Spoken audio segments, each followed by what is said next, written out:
Ano? Isaac.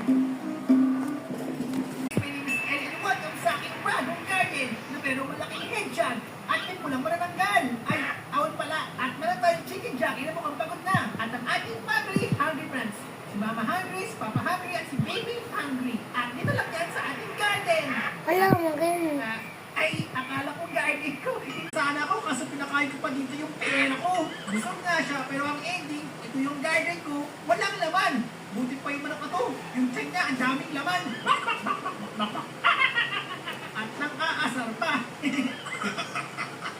Isang kanili na makasok ka din eh. But today guys, ipapagandahin natin ang ating garden. Bibili tayo ng mga cosmetics. Tulad yan, yan. Kaso di pala abot yung pera ko.